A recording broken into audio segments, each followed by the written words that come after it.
in attendance to stand and join us in a moment of silence in recognition of the victims and families of those who lost their lives in the senseless terror attacks in Israel.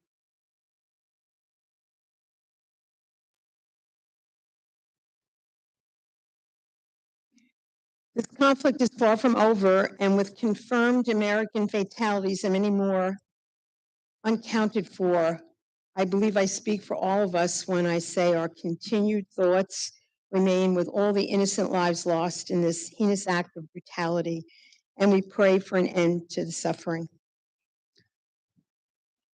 I would like to, at this point, if everyone would remain standing, we will do the Pledge of Allegiance, and I'd like to ask Gary Schwam, who is member of the Islip Town Fire Advisory Board and also Commissioner in the West Sayville Oakdale Fire Department, to please lead us in the Pledge of Allegiance. Gary?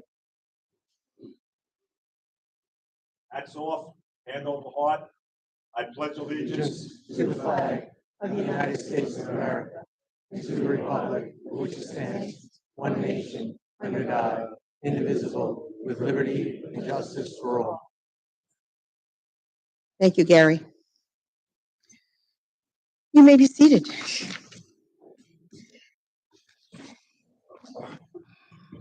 Welcome to the Town of Islip October Board meeting, and throughout the year, our town has the distinct honor and privilege of recognizing extraordinary members of our community. This month, we are proud to recognize those members of our community of Italian heritage.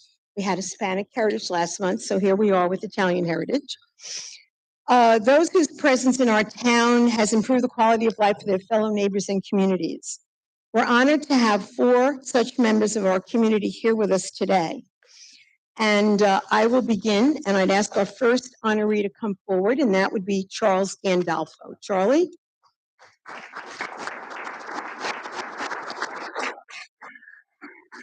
I know how you hate this, but born and raised in Bayshore and a longtime resident of West Islip, Charlie Gandolfo is the owner of 4 successful small businesses: Higby Collision, Higby Service Center, Village Salon, and Dynasty Limousines. Alongside his success contributing to our local economy, Charlie remains dedicated to giving back to the community.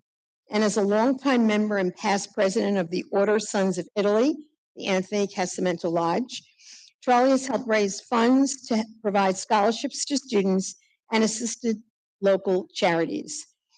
Mr. Gandolfo is also one of the founders of the Joe Namath Charitable Foundation, a nonprofit dedicated to assisting children's charities and neurological research. And he has personally played a pivotal role in securing donations for Good Samaritan University Hospital. On top of it all, he remains an active member of the West Islip and Babylon Village Chambers of Commerce and continues to support local fire departments, providing practice vehicles for emergency access during training drills. So please join me in recognizing Charlie Gandolfo.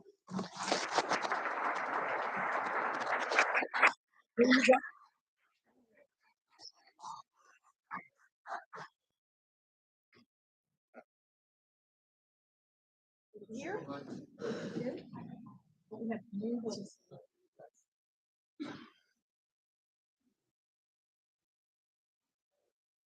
Good.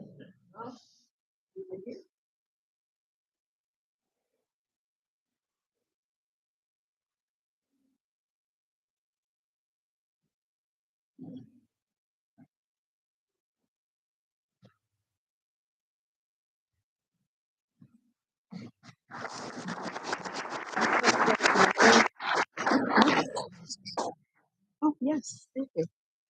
Charlie, Italian heritage, what's in here? Cannolis, there you go. Never mind the plaque, the cannolis that would count. Our next honoree is Joseph Gabriel, and I'd like to invite Councilman Jim O'Connor to the podium to present the next award. Very well, good to see you, Joe.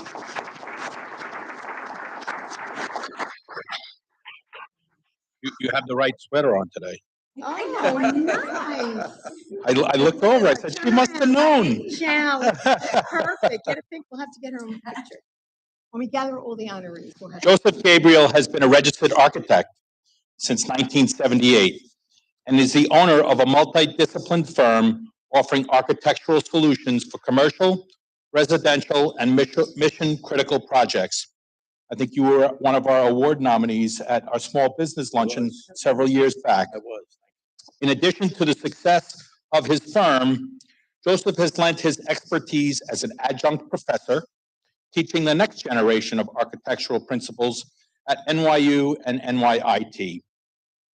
A longtime resident of Islip Terrace, Joseph has remained dedicated to his community, serving the East Islip School District as president of the Connecticut Elementary School PTA, president of the East Islip PTA Council, as well as serving on the school board. Joe is additionally a longtime member of the East Islip Chamber of Commerce, which is where I know him from and where his colleagues recommended that Joe be one of our honorees this year, and where he has provided direction and leadership in multiple executive roles, including president, vice president, and chair of the annual tree lighting ceremony. Please join me in recognizing Joseph Gabriel.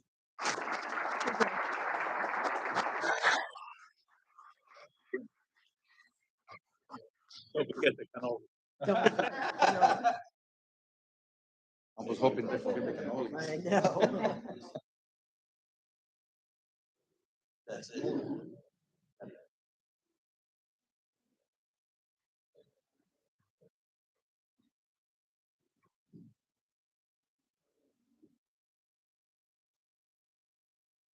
Thanks. Congratulations. Congratulations. Joe.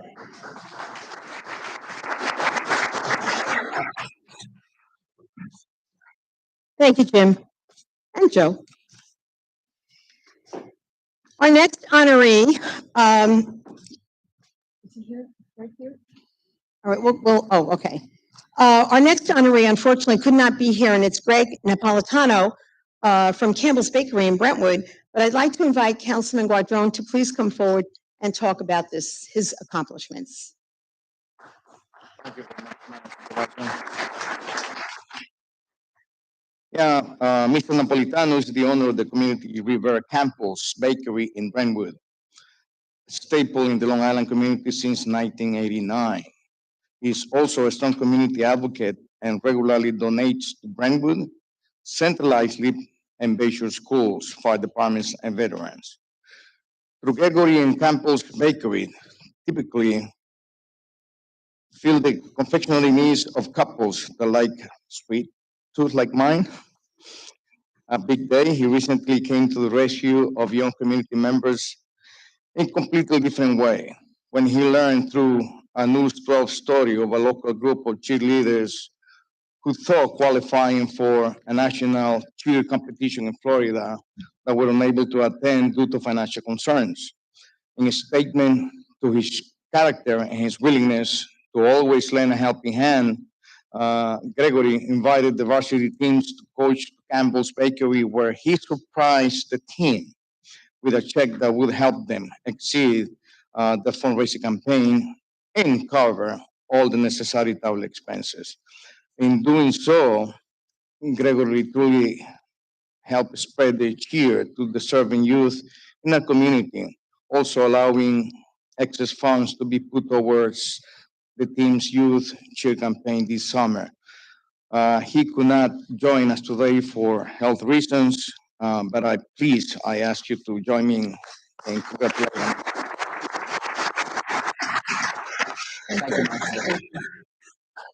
Well, I think we could all agree that he certainly is a very worthwhile honoree. Okay, and we will move to our final honoree today, and that is Anthony Severo. And I'd ask Councilman John Lorenzo to please come forward.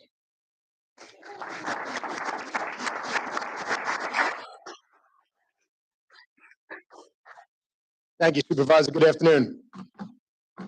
Anthony Sanseviero has been actively involved in his community for over 3 decades. Having graduated from Sayville High School in 1985, he soon after began volunteering at the Sayville Fire Department. His dedication to the safety of our community led him to a career as a firefighter for the New York City Fire Department, where he served until retiring in 2007. Shortly after retirement, Anthony joined his family's insurance agency, A. Sansevero Insurance. Anyone who lives in Sayville, Bayport area probably knows him, where he still is there today, selling more insurance than he knows what to do with. Only insurance agent I know without a business card. He still gets work. Through all his years of service, Anthony has maintained a strong drive to give back and has served on various boards for the betterment to the betterment of his community. Anthony has served on the Bayport Blue Point School Board, is a longtime board member and current vice president of Inclusive Sports and Fitness, and currently serves as the vice president of the board of directors for the Neighborhood House of Sayville, a nonprofit dedicated to helping families through loss due to overdose and suicide. Anthony also serves on the board of Bayport Blue Point Foundation, assisting those in the community who have fallen on hard times and need financial assistance to help them to get them back on track. Anthony is a wonderful man, a wonderful friend, and a wonderful community member. For his years of dedicated firefighting and commitment to aid those in our community, please join me in recognizing my friend, Anthony Sansevero.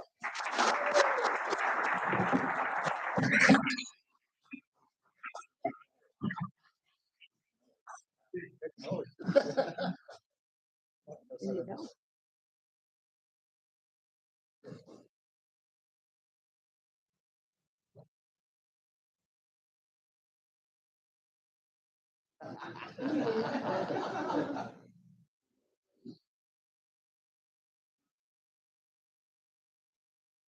Congratulations.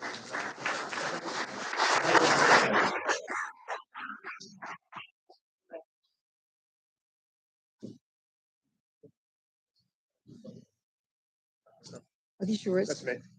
Oh, Thanks. you're welcome. You're welcome. Okay, next it is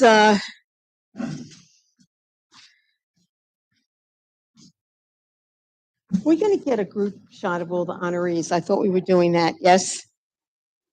Dan, where are you? A group shot of the honorees. Hello.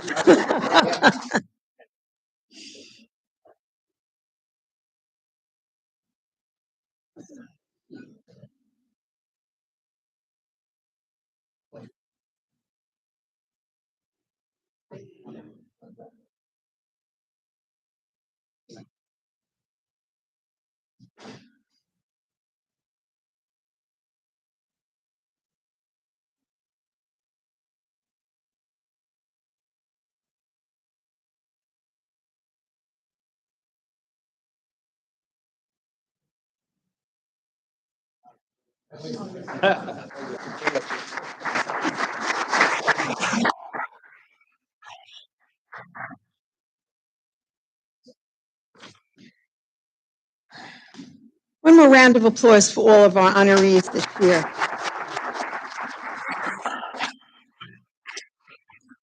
So our town is indeed fortunate to have many dedicated and civic-minded individuals who devote their time to improve, serve, and keep our town safe. Today, we'd like to take this opportunity to pay tribute to the volunteer firefighters across our town who have devoted an extraordinary 50-plus years of service in their various departments.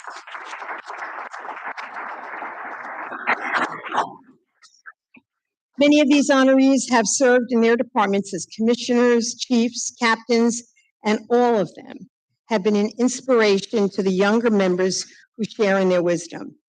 They have witnessed the growth of our community over the course of half a century, have adapted to changing circumstances and growing needs, and have not failed to rise to meet the unique challenge of their departments in order to best serve in their communities. So please join me today in recognizing their profound dedication and excellence. And we're going to begin with Bayport, and I will mention the two honorees. Unfortunately, they are not here. And it's Ray Riley Jr. and Charles Zigrosser.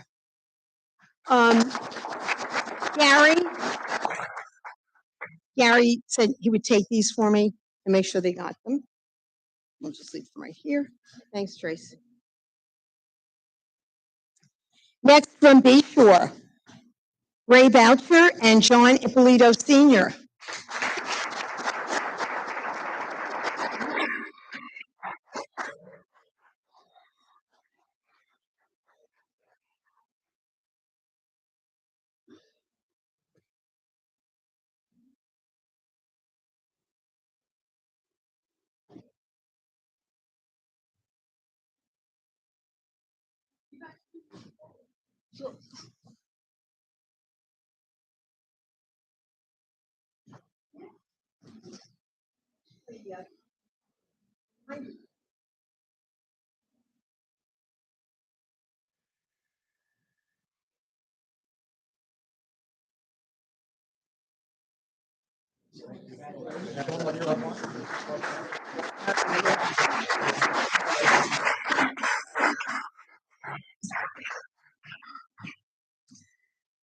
Next, from Bohemia, Raymond Audette Jr., William Fagan, and Tom Rydell.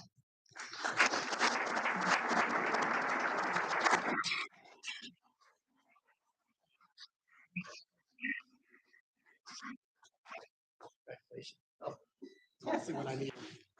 Congratulations.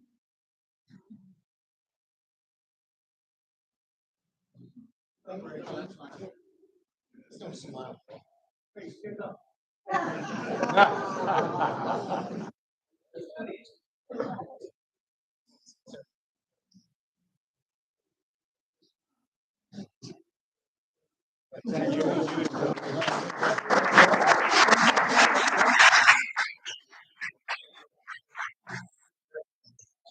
So don't go, guys. Stay right there.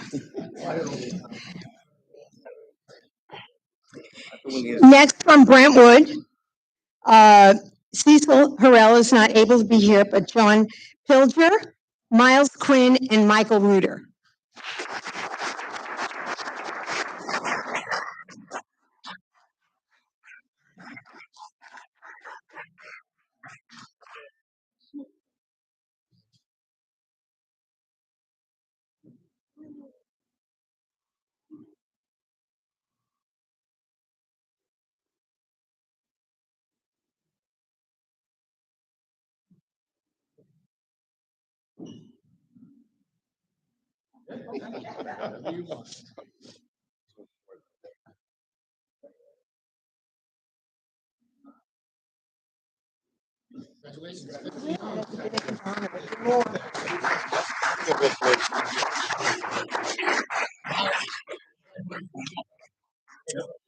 We have three honorees from Central Islip. Just one is here today, and that's Donald Miller, but also we have Henry Frank and Charlie Murphy.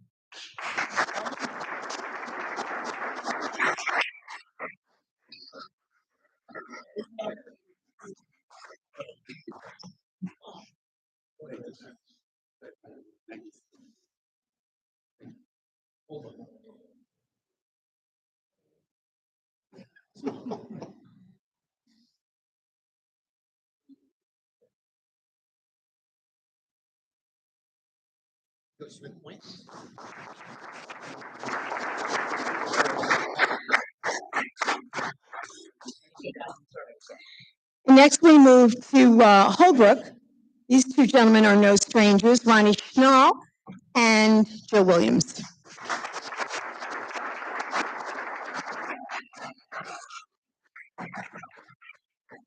Joe actually served for quite a few years as the commissioner of FRES, Suffolk County FRES, Fire Rescue and Emergency Services for Suffolk County.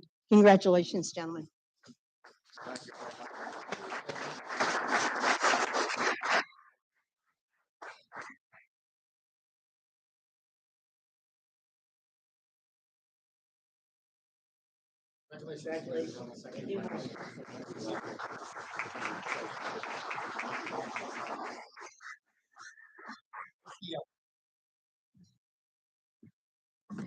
And we now move to West Sable, and the honorees are Gary Lee Manuel, Rick Lee Manuel, and Joseph Mandanisi.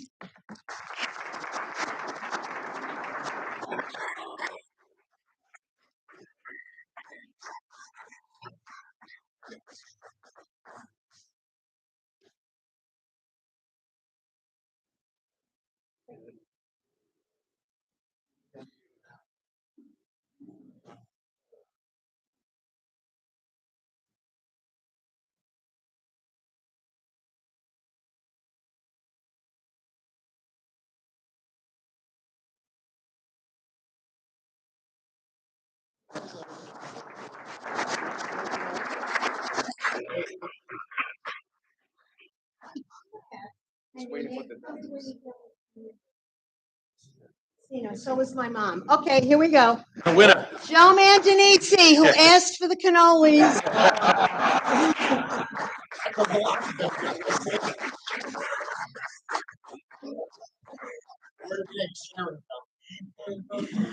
Okay, one more round of applause for these incredible gentlemen.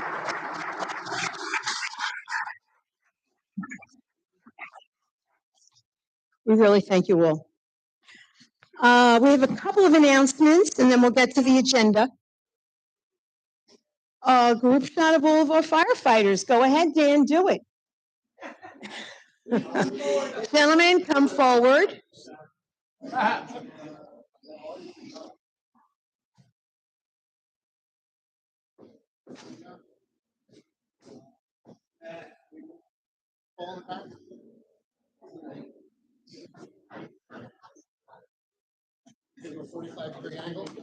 Tracy.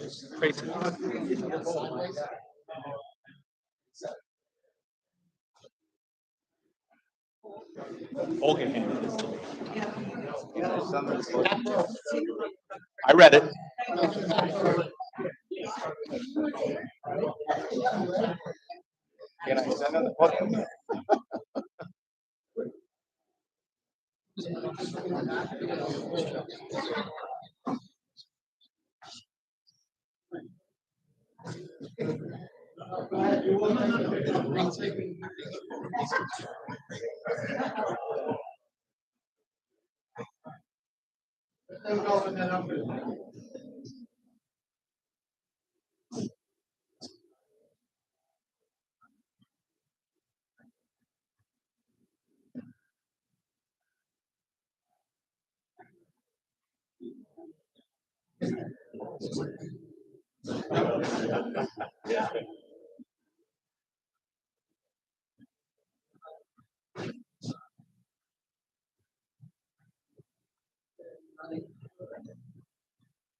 She didn't have to go, but It happens.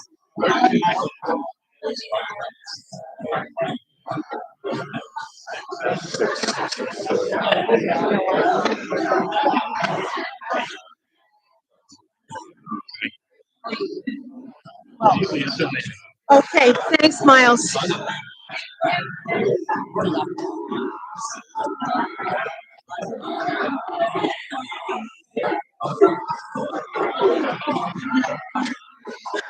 Oh my God! Hi! You're very handsome.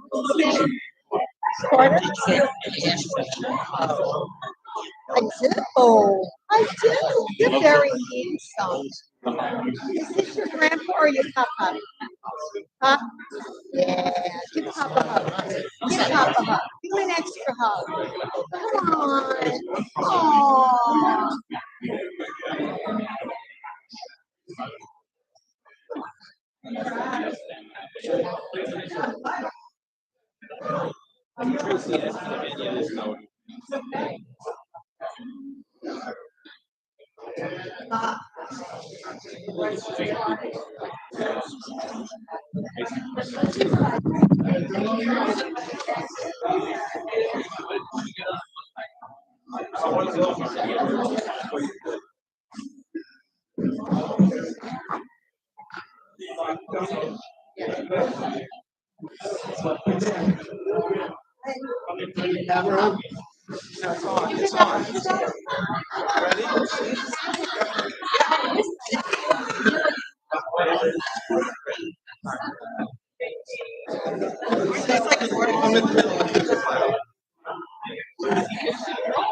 I know that by the next day, I was trying to tell them that the bubbles and the bubbles are.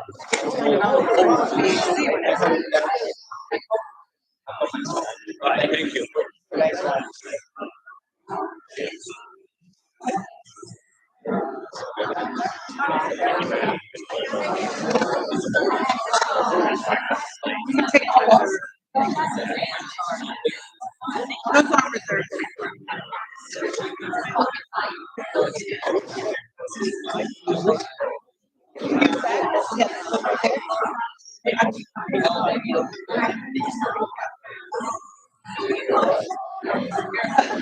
Working on the house, yeah. I have no idea.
If I could ask everyone to please take your seats, we want to begin.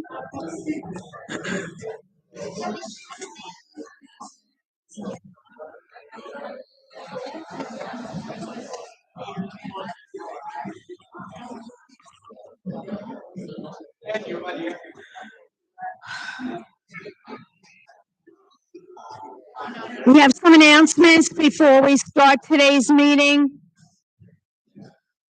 This month, October, is Breast Cancer Awareness Month, and all through October, the South Shore communities have been lit pink to raise awareness. At the beginning of the month, we stood with Northwell and our neighbors to the west at the town of Babylon for our annual Pink by the Bay event. This kicked off our month-long campaign to bring awareness through education and the celebration of survivors' journeys to recovery. In the U.S. alone, there are about 1 in 8 women and a growing number of men affected by this disease. And we ask that you please schedule your mammogram, and remember that prevention is the best. Early detection is the best prevention. And if we could keep the chatter down, that would be really helpful. With fall in full swing and Halloween nearing, we invite the youth of our town to keep our iSlip clean in style by showing off their recycling skills with the Keep iSlip Clean recyclable costume photo contest. Send a photo dressed in your best costume to keepislipclean@gmail.com. All of the directions are there, so please follow it and use this opportunity to teach the importance of reduce, reuse, and recycle. Also, I'd like to thank Department of Parks and everyone involved in our drive-in movie night at Brookwood Hall last weekend in honor of Halloween. I believe it was Hotel Transylvania. We had over 280 cars, that many families come for drive-in movie night. It's a free event. We were able to provide through the sponsorship of Good Samaritan Hospital, and just a wonderful opportunity for families to come together. And we'll be repeating it in December, so check out the website. And for all pet owners, October 28th at 1 p.m., bring your dog dressed in their Halloween best to the iSlip Animal Shelter and Adopt a Pet Center for our pet costume contest. Enter for a chance to win prizes. Entrance must be received by this Friday, October 20th. So email the animal shelter with the number of pets you'll be entering. And you can check it all out at islipny.gov. Lastly, it's that time of year again for our really beloved Apple Fest. It will be at the Islip Grange, hopefully this Saturday, October 21st. We ask everyone to check the website and the e-alerts. Depending on the weather, it may have to be rescheduled. We hopefully won't have to do that, but it's kind of out of our hands. It's just a great family fun day with vendors and amusement rides, a petting zoo, and all kinds of things for family entertainment, along with fresh apple desserts and a food court and so much more. A scarecrow contest, so either this Saturday or next. Hopefully it will be this, because next Saturday, Sable is sponsoring their fest, so it would be so much nicer if they were on different days. But in any event, check out all of the activities scheduled in our fall recreation newsletter. So I thank you for that, and we will move right to the agenda.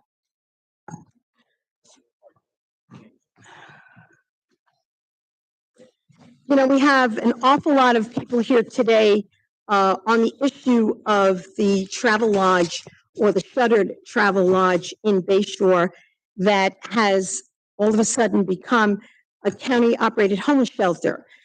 And just so that there's no misunderstanding, and I know I've talked to many of you on the phone, I know you've reached out to other members of the town board, we are absolutely opposed to the county's unilateral decision to operate this shelter in a residential neighborhood without any concern for the community. And we will be looking forward to pursuing any actions necessary, and we do have a resolution on the agenda today. We never received notification of this sighting. And by the county's own law, in the year 2000, I was there, I supported it, legislation was passed requiring the county to notify the towns or the villages if they were planning to site a shelter.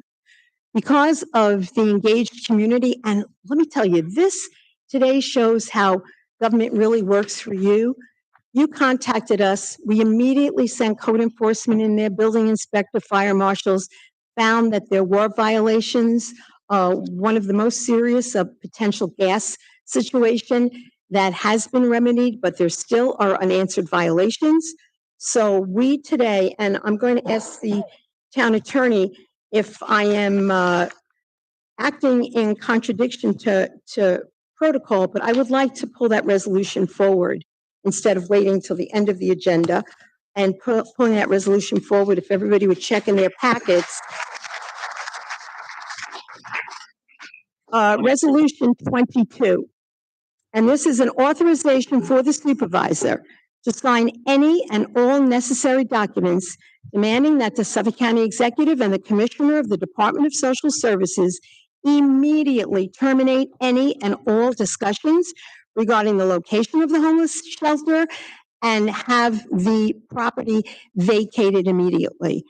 So I would entertain a motion. Thank you, Councilman Cochran. I know that you've been on this, talking to a lot of our residents. A motion from Councilman Cochran, second from Councilman O'Connor. All those in favor? Aye. Opposed? It is unanimous. The resolution is approved. And thank you so much for bringing this to our attention and working with your local government. Okay, we will move now to, where are we?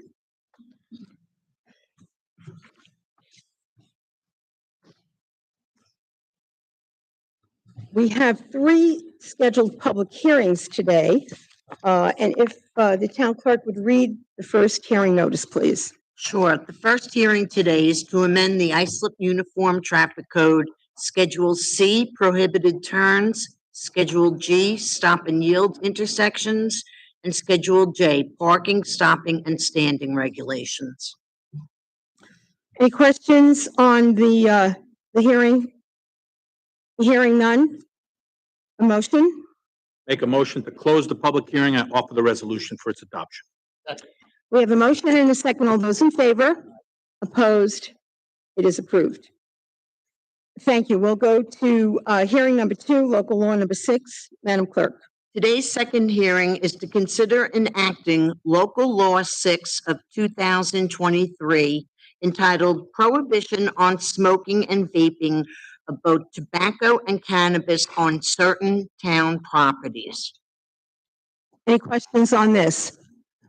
This really codifies something that was in place already, but with the proliferation of vaping and the approval from the state on cannabis smoking, though we have, as a town, opted out of the retail sale of it, it still is out there. And we've gotten many, many complaints and concerns, especially in areas like our parks and beaches where young people reside, that there is this smoking and vaping.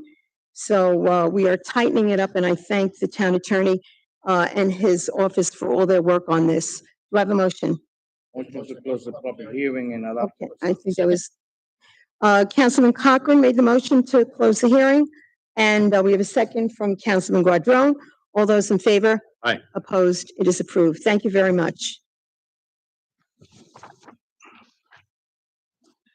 Okay, we will now move to the public portion. Number 3. Angie. Oh, I'm sorry. I apologize. I thought that was the last. We have hearing number 3, the proposed addition of the planned landmark preservation overlay district. Madam Clerk, please. Thank you. Hearing number 3 today is to consider the proposed addition of the planned landmark preservation overlay district on the town's own motion to real property located in the Connecticut School District on the southwest corner of Idlehour Boulevard and Chateau Drive, and on the west side of Central Boulevard, approximately 330 feet north of Connecticut Drive, Oakdale, Town of Islip, New York. Thank you, Madam Clerk. Again, so many of you here today are aware about the concerns about the PLP on the old Dowling property. Unfortunately, there's a lot of misinformation out there, so we want to set the record straight. Let it be known that in no uncertain terms that myself or town board members, that we voted unanimously for the PLP in 2018 and have supported that without question. I know that Councilman O'Connor particularly have been to many meetings and tried to assure everyone. Also, too, Councilman Lorenzo, having come on board recently, he too has been committed to this issue, that when this, if you read the 28 resolution, a requirement for the PLP was for the applicant and property owner to file certain covenants and restrictions with the county clerk's office. Unfortunately, those covenants were never filed.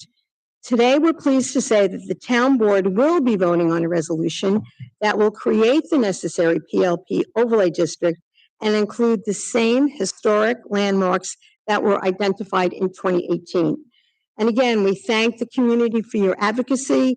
We all, I know I've had many, many meetings back to when we first adopted the PLP with Historical Society and the Oakdale Civic. I mean, you guys have been tireless in your advocacy for the preservation of this incredible historic property. So without further ado, I would ask Councilman O'Connor if you would to make the resolution, make the motion. We'll pull that motion, that resolution number is, do we have it? No, it's number 3 on the. Oh, okay, Does anybody want to? but there is a reso. It's attached, in okay, Does anybody? okay. Is there anyone who wants to be heard on this public hearing? All right, then we'll move to make a To motion. close the public hearing and offer the resolution for its adoption. Thank you. Motion by Councilman O'Connor, second by Councilman Lorenzo. All those in favor? Aye. Opposed? It is thankfully approved. Thank you so much.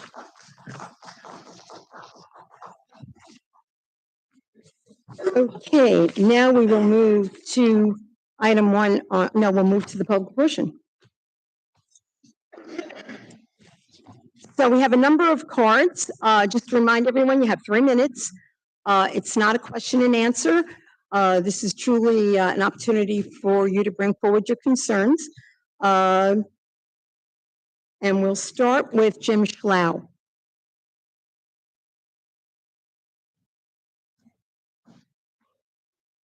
Jim Slack, 415 Cliff Street, Central Islip, 55 years.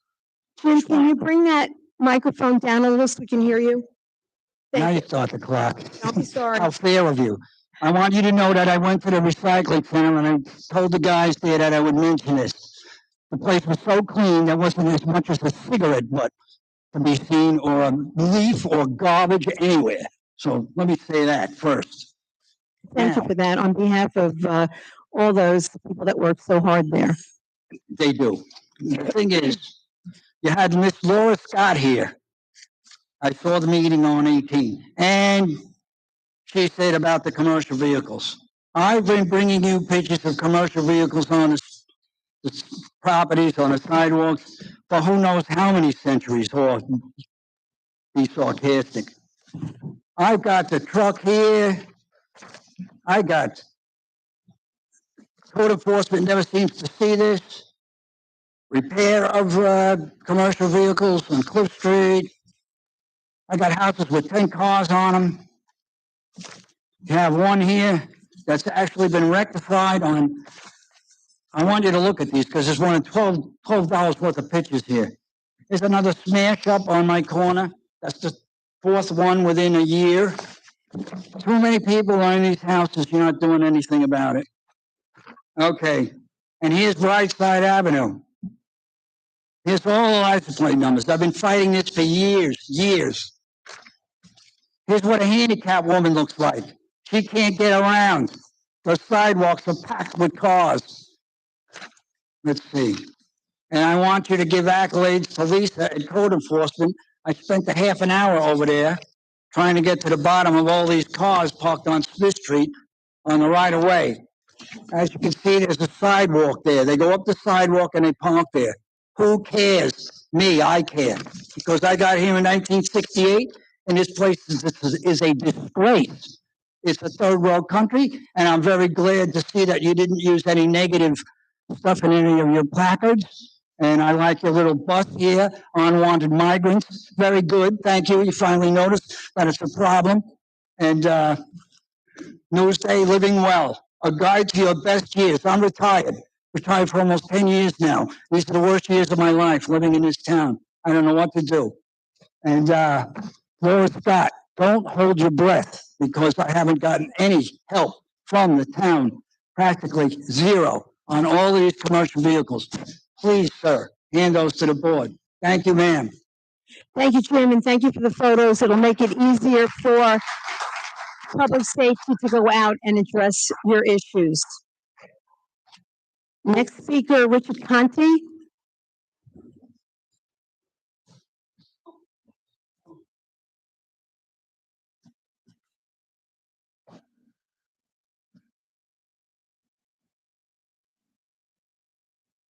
Thank you, Madam Supervisor and the board, for allowing me to come here. One of the things I just wanted to give you a little background of what I see and what I so happy what you it's a resolution that was passed this afternoon.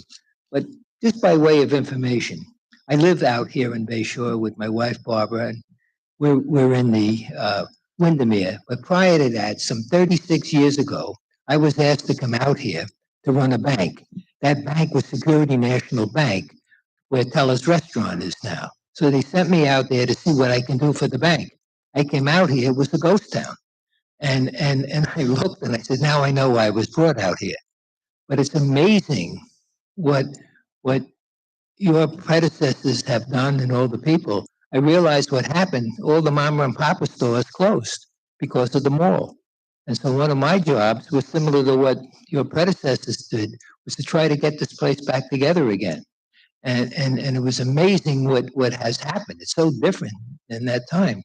And I know that even in my own case, I made a lot of loans out here to get these merchants back in business, and a lot of people through the real estate helping them get mortgages. So it just regenerated itself. So I was so happy to hear what you did. And even now, what we're seeing now, we're seeing a lot of new projects come out here, a lot of homes. A lot of people are against it. I say, look at it another way. It's going to help us because those people that are coming out here are going to have to eat out here. They're going to have to shop out here, and their children will go to schools, and they're going to absolutely help our economy in terms of taxes and whatnot. So that's basically I want to say that congratulating and what happens out here, and I'm so happy that what you said before. Don't change what's not broken. I mean, and so I appreciate, and that's really what I want to say by way of history. It's nice to hear that we're back on track, and hopefully we'll stay on track based on the resolution that was passed before, and not allowing them to come here. And I remember before some of those stores were open, including Stop and Shop, that was a Gimbel's at one point in time. So it goes back. So when we walk the streets now, and I say, wow, I can remember when. And even in Windermere, that was a restaurant that had burned down. Now we're living there. I remember. Anyway, I thank you for what you did, and I just wanted to let you know I appreciate it and give you a little background to the people. What I saw 36 years ago isn't here now. Thank you very much, Mr. Thank Conti. you. I appreciate all your comments and your overview and your very astute observation on development and the change that's happened. Bay Shore, like many of the other hamlets in the town, are really different. But I think the community has spoken and come together and embraced most of it, and that's how it's supposed to work. I know the governor at one point was thinking about taking local control away from the town governments and having all of those decisions made in Albany, and that would have been a mistake. It's meetings like this and happenstances like the past week with the phone calls and the cooperation of the town that's brought us to positive results. So thank you for noticing that and mentioning it. Thank you very much. Thank you. Next speaker, Greg.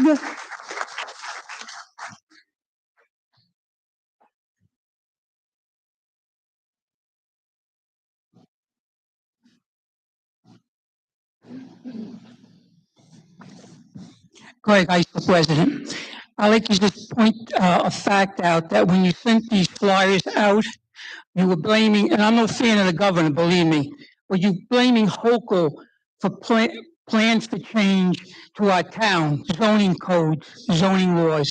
Okay, well, why did you approve Heartland at 10 stories, phase one? Okay, why did you approve Tri-Tech 5 stories in Bay Shore? That's not on the governor. That is now, let's go to Island Hills in Sable, Rekla. For now, it's been calmed down, but if you get reelected, I guarantee it will be back again. And he's going to push that through. Okay, Angie? So let's get the facts straight. Let's not just, throw someone else under the bus. You got to stand up and you got to tell the people what the real facts are. Okay? It wasn't Hochul, like I'm saying, that approved these build outs. okay? And your buddy Eddie Romaine there from Brookhaven, okay? He's got the Ronkonkoma Hub, another urbanization project. So you're taking the small town feeling of Islip and turning it into Queens, where you said you came out here to get away from that urban. I came from Brooklyn to escape that type of urbanization type living.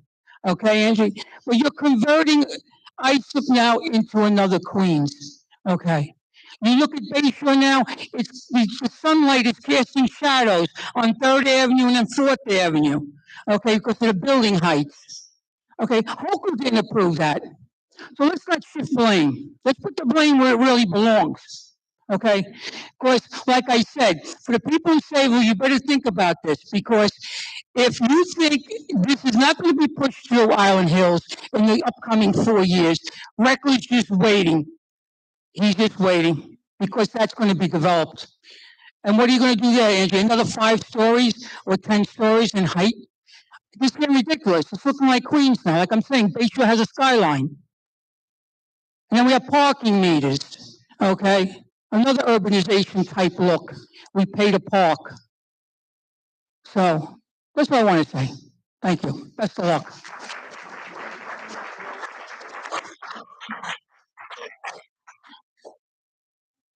And point of information, parking meters were in Bayshore 50 years ago, in the 50s. Everything old is new again, Mr. Pepe. Next speaker, Janine Duche. And I apologize if I mispronounced it.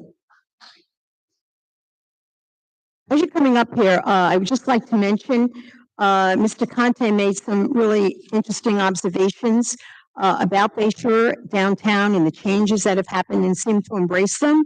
And to just remind anybody who might feel that we were being a little disingenuous, at the time that the hearings were held with TriTech, there was an overwhelming support that came from the community.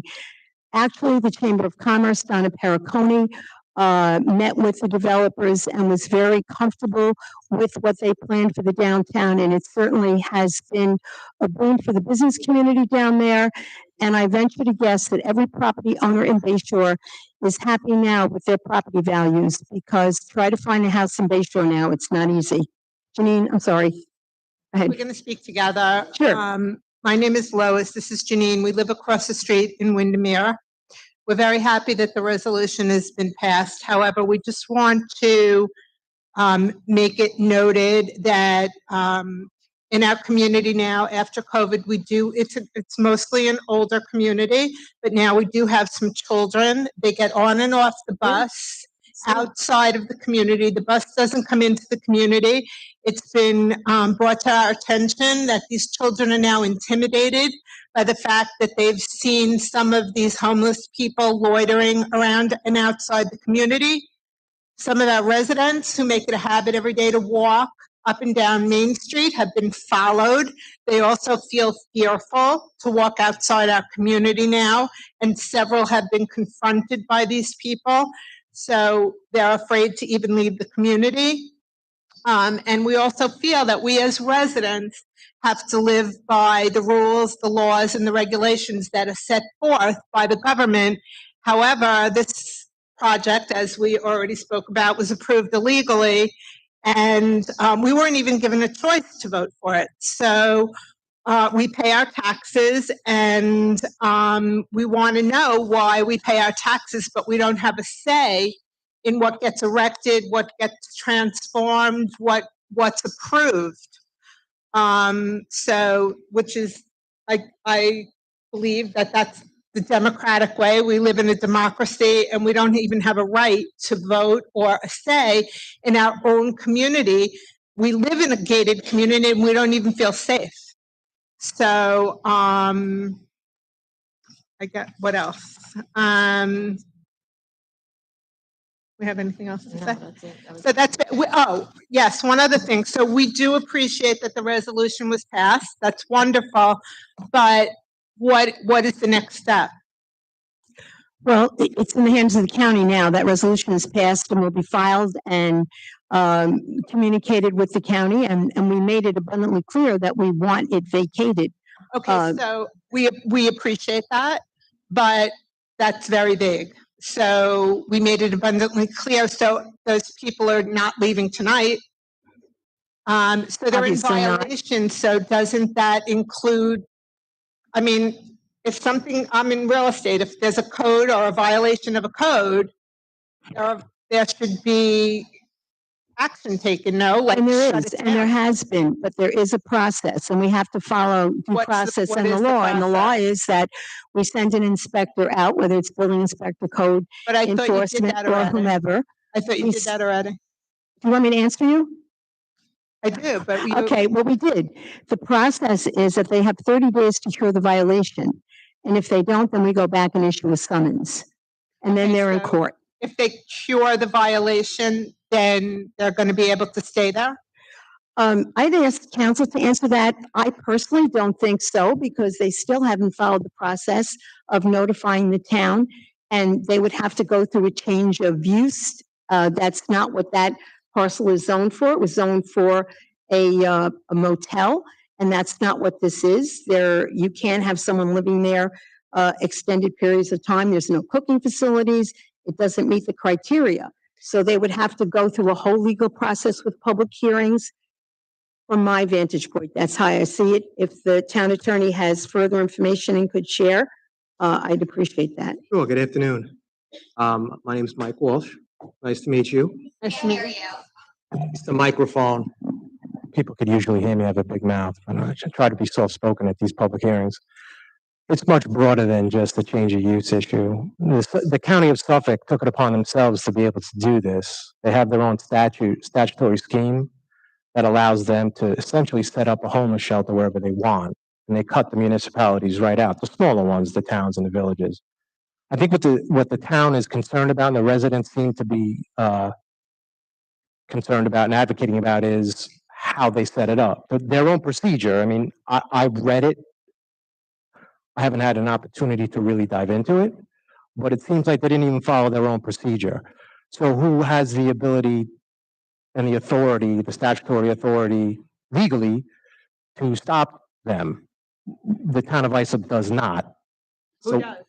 right. So that's where we come into answering the question. So Okay. the county has to go back into the procedure under which they granted the license for this particular property to operate as a homeless shelter, and take a real hard look at that, because even just a little bit more than a cursory review shows they have a problem. So I don't want to spend too much time, because we could talk for hours about their statutory scheme, what it means, how it works, how the town, home rule messages, who has the authority to do what. But it seems to me that there is a real issue with one of the sponsoring agents. Right. That's a buzzword. The beacon. No, that's No.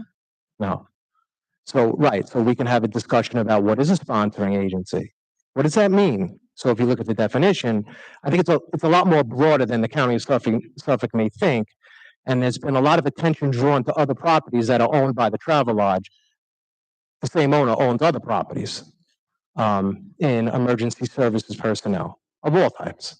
And I think that really needs to be looked into by the Department of Social Services. So I think your complaint is best lodged with the county executive's office, the commissioner of the Department of Social Services, and whoever your local legislature. I don't even know who that is. I'm not even really sure. But the county is the one who did this. This isn't the town of Islip statutory scheme setting up a homeless shelter.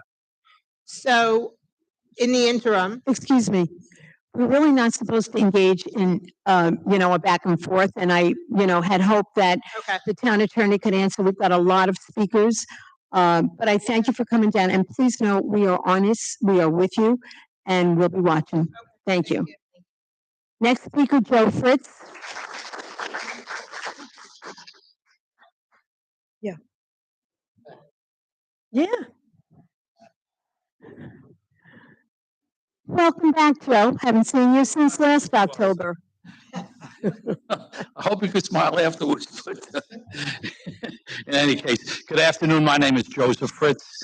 I live in Brentwood.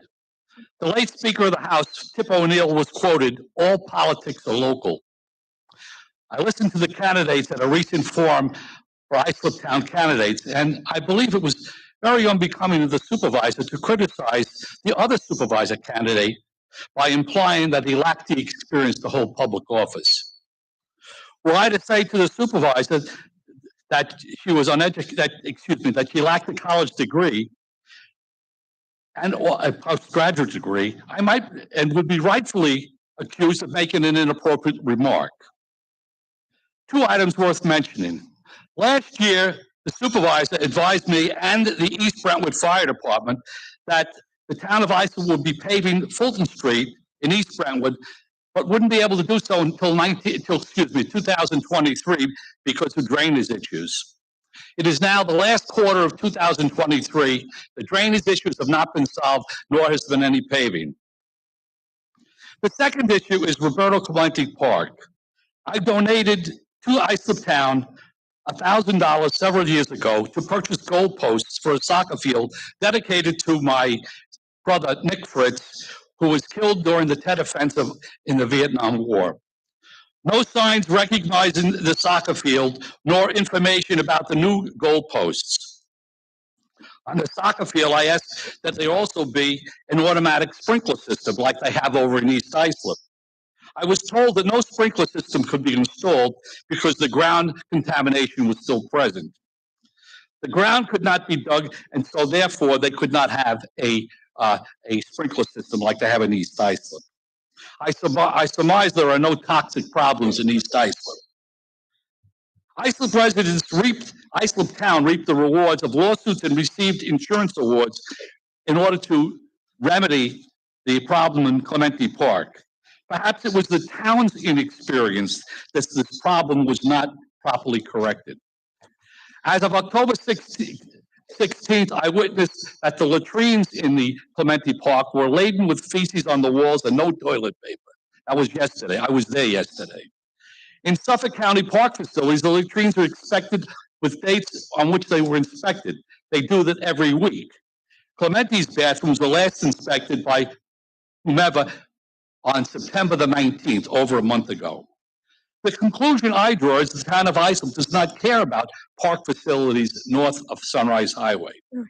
I do not think Supervisor candidate Ken Cologne's alleged inexperience has anything to do with the unpaved roads and inattentiveness at Clemente Park. Supervisor Ken Cologne deserves a chance to clean up Islip Town, all of it. Thank you.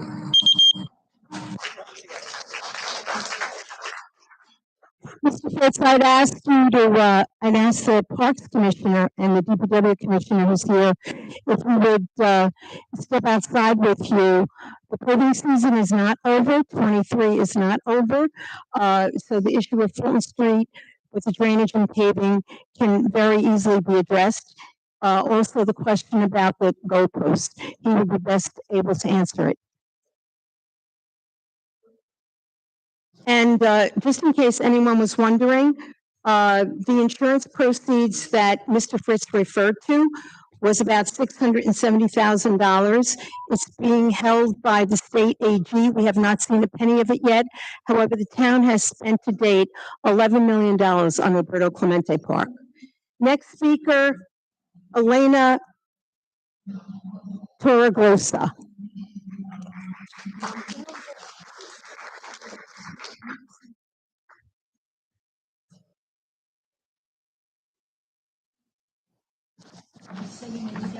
Sure. Alina Torregrossa, Torregrossa. Not going to make your life hard today, I promise. Good afternoon. My name is Elena Torregrossa. I am the homeowner and I reside at 1 Swan Court, located within the Windermere Pond HOA. I'm also speaking on behalf of Paragon Advertising as the vice president, my husband being the president of Paragon Advertising. We are all vehemently opposed to the homeless shelter located at 501 East Main Street in Bayshore. While we agree that there is a big homeless problem in New York, it is not unreasonable to advocate for a safe neighborhood for our families and businesses.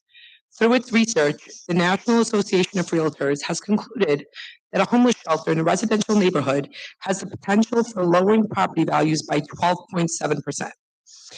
And that is a conservative estimate, because according to the New York City Independent Budget Office, a homeowner would get about 24 to 25% less for a house, condominium, or townhouse than for a residence with no shelter nearby.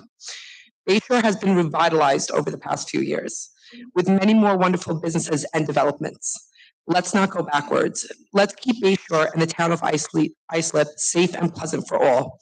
Please do whatever you can as a town to close the shelter down immediately. And I thank each and every one of you for passing the resolution today unanimously. Someone mentioned that, Angie, you're from Queens. I'm from Queens, and I still own numerous residential properties in Queens. And I can tell you, every single place that they've placed one of these homeless shelters, they're nightmares. There's nothing but vagrancy and crime on the streets. And I have homes in Bayside and Fresh Meadows. These are nice neighborhoods, okay? It's a mess. It's truly a mess. I did some research on the owner of the Travelodge, and someone on the board mentioned this. He owns numerous Travelodges and these type of motels. Each and every one of them is either currently operating as a homeless shelter with a New York City contract from their DSS, or is being converted into a homeless shelter. This is a pattern, and it's absolute chaos. I'd be happy to go down there and take pictures of what these sites end up looking like. So I understand the issue that it's the county that placed them. I understand that you guys were not aware of that. I'm begging you, if there's any sort of lawsuits the town can file, whatever you guys can do to get some sort of injunction or just an emergency stop, whatever it is. I mean, we're living in terror. I'm going to be honest with you. I've driven in there, and I've seen what's going on. I've seen grown men smoking weed in there. These are not people that are disabled to me. There's been talk of it being for veterans. They're not veterans over there. They're not. You know. Thank you.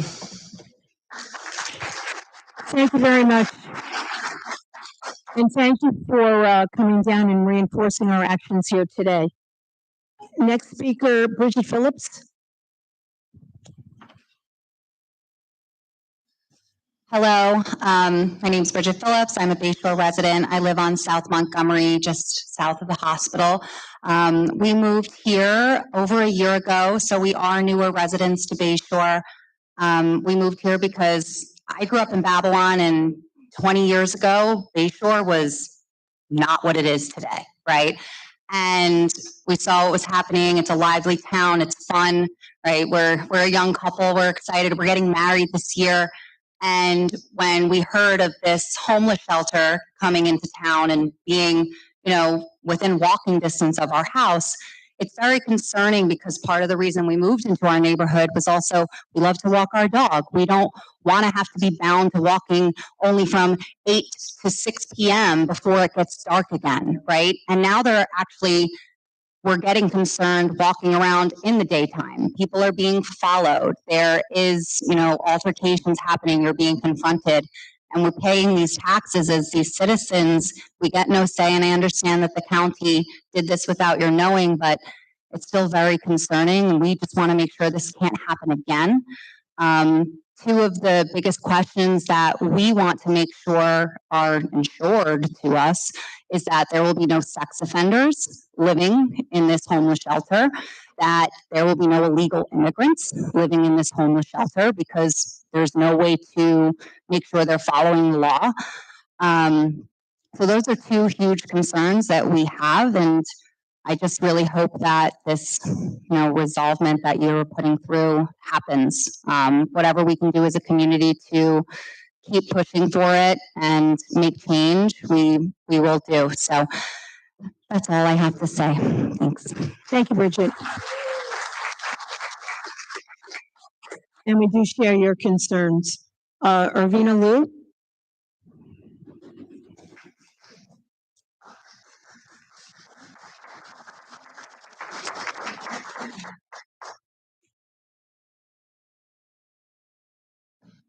Hello, I'm Ravina Liu, and I'm the president of the Connecticut Point Association. Last week, I want to thank you for your resolution. I hope that you can do everything under your mandates with the county. So last week, about 60 representatives from homeowner organizations, the ones we reached were our own Saxon Avenue, Windermere, and Okanee. And we met with the Commissioner of Department of Social Services, County Legislator Steve Flowerin showed up. So did a representative from the Assembly. And we didn't contact our congressional leaders or the senatorial representative. And the supervisor sent a letter in support, just for your background. So of course we want to vacate 501 West Main Street. So many people are speaking about it. I won't spend my seconds. I was born in Bay Shore so many years ago that I probably predate everybody. But when I was a child in the mid 20th century, Bay Shore was a destination for shopping, for the movies, for Gil Clark's, for all that great stuff. We all saw it turn to the pits, and we have seen a wonderful revitalization. That happened concurrently with Bay Shore becoming, what I'm quoting other people, a dumping ground. And it has been a dumping ground for every needy variety of neediness that you can imagine.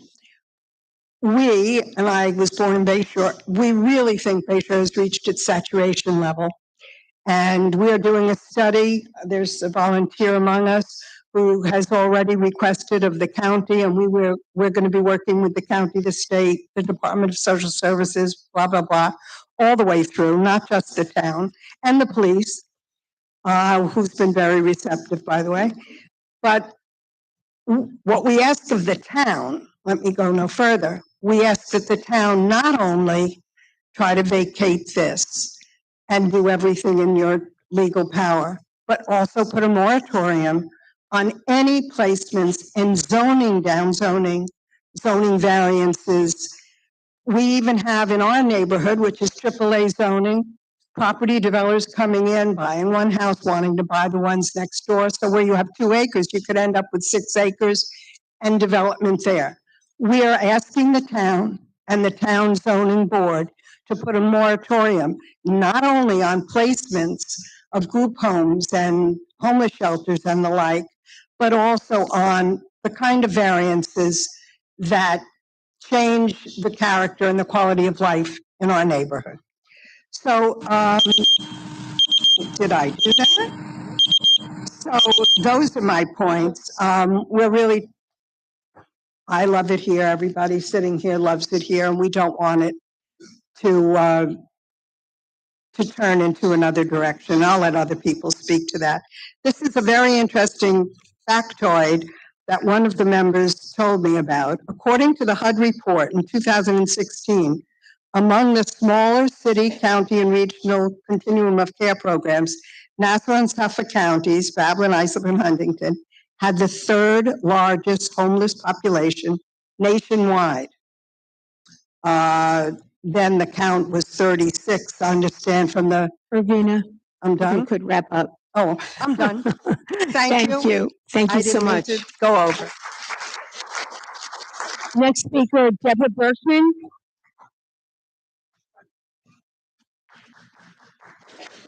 Berkman? Hi, I'm Deborah Berkman. I'm also a Windermere Pond resident. And I'm speaking about, this is to me a safety issue. I joined Club Pilates, which is right next to the ex-Travelodge in May of 2022. It's now October 2023. And the last 2 months, I have noticed a change. I was unaware that the Travelodge was sold and is now a homeless shelter.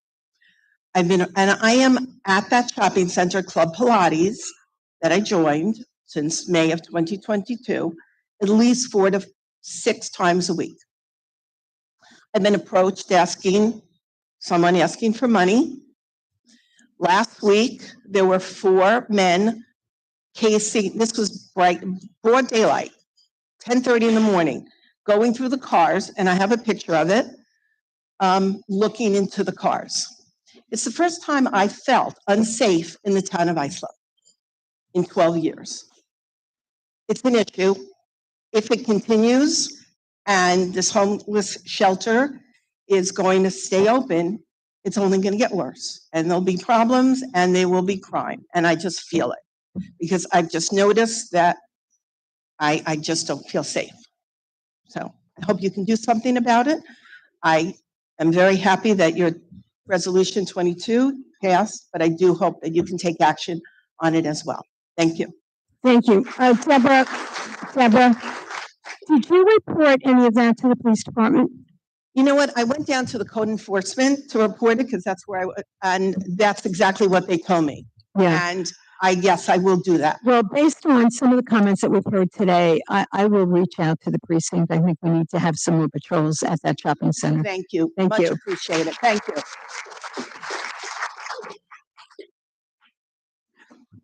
Next speaker, Vanessa DiDomenico. Good afternoon. My name is Vanessa DiDomenico. I'm a resident of Bay Shore. I actually want to thank you for the resolution that has been passed today. Unfortunately, it comes a little bit too late for the homeless shelter that is already existing in our community. As a Bay Shore, as a resident of Bay Shore, and more significantly as a taxpayer in the town of Islip, I'm appalled that Suffolk County has the ability to transition a former motel into a DSS homeless shelter without even a peep out of any of our elected representatives on this board. I know you're unaware, but that blows my mind away. Not only did this transition take place in the dark of night without any public notification, but it was able to open and house homeless people without ever filing a permit, change of zoning, or having a fire inspection performed.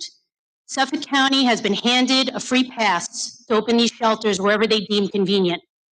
And in the process, they have shown us that they have the authority to override the sovereignty of this town's ability to protect and preserve itself. No environmental study has been conducted on the impact the shelter will have on water and sewage systems. No traffic study has been performed to review the safety issues associated with the entrance and egress of the facility, being that it's actually located in between a shopping center, a gas station, and also a residential apartment complex. No change of zoning has ever been requested. No town building inspection has taken place. I know to date, I believe you did send somebody down. And most importantly, not one plan has been submitted, nor one permit issued for the work that is going to be necessary to bring this facility up to code. This board is responsible to maintain and uphold the code set forth in our rules and regulations. And as a resident of this community, I demand that any and all legal action available be taken to close this facility and to make sure that no future facilities are able to open in our town. Thank you.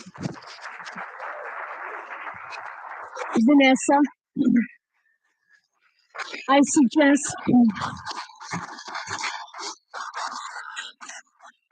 we are equally appalled, and your very passionate and eloquent statement really should be taken to the Suffolk County Legislature and to the county executive. And to say demanding that we do whatever we can. Please read the resolution. I think it makes it abundantly clear that we It will makes do it it. absolutely 100% clear. The Thank you. problem is that you need to maintain the sovereignty of our town. So if it means that we have to fight the county, then that's what we're asking you to do. And it also means we may have to fight the state if the It governor might mean brings that. back. It might mean that. Thank you. Thank you.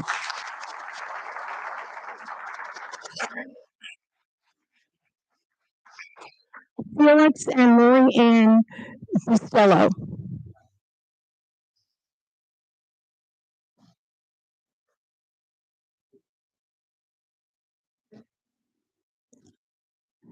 If you change your mind about speaking, that's okay. We'll keep moving.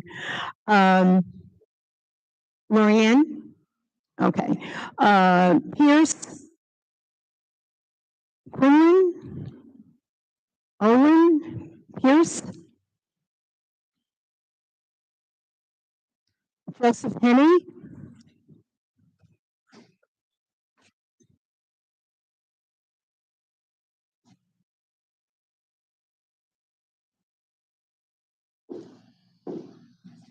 I apologize to everybody here on the topic that is brought up that has nothing to do with that. So I really am. I'm glad that that shelter is not opened up in Central High School because I would be with all these people here because I think that's such a very traumatic and sad thing that you have to have your kids be around an environment like that. But on the topic that I'm here, first of all, I want to thank the board. Ms. Carpenter, you got the Little League fields turf field built for us, so I appreciate it. And I know we talked about a few more fields being built. I'm looking at our surrounding communities in Sayville, Bayport, and Islip, and they have a few of these turf fields built for their children. And I'm wishing you as a board consider that we get another one or two built at our facility in the next for the 2024 year. It brought out so many more kids. We brought out so many more older kids on that big field. We had so many rainouts that we couldn't use our T-ball field. We could put 4 to 5 teams on the T-ball field, and the kids went out there and had a great time. So I'm hoping you all put us in your budget when it comes to putting out more fields for the Central Islip community, and I won't keep anybody waiting here any longer talking about that. And be sure I'm with you all the way. Thank you, Mr. Henny. You know, when I came here 8 years ago, one of the first meetings I had was with Mr. Henny and our Parks Commissioner at the CI fields, and those fields were in horrible condition. What had been done previous was really inexcusable. But we were able to rectify it. The Parks Commissioner and staff have really been dedicated. Assemblyman Phil Ramos was able to help us with some funding to get that turf field put in there, and there's more coming. So I applaud you for 8 years, and you're still here volunteering. Thank you so much. Harry Penn.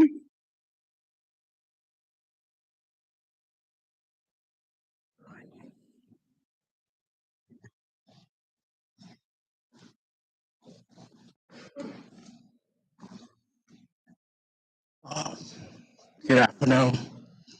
I live at 173 Tree Avenue. The property I'm concerned about is across the street from 183. It's a town sump. It haven't been cleaned out in a while.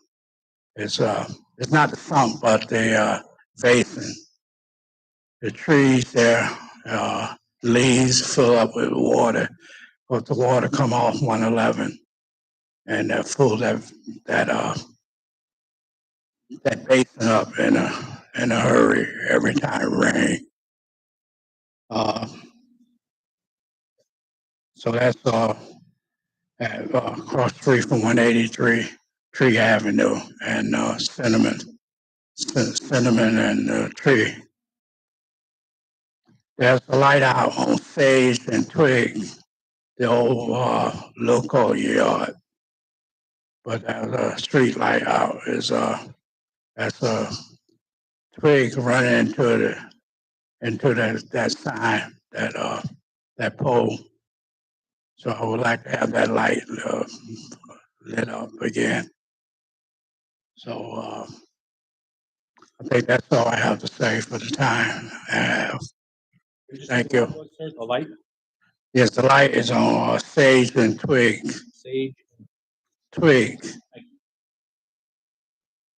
Thank you. Thank you. Janice Concanon.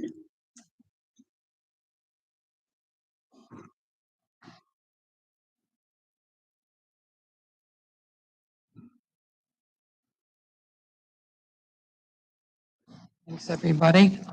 Valid points from everybody and everything. This might seem a little trivial and personal, but it does affect me. So, my concern is, abandoned properties that are just sitting, one around the corner from me and now one next door.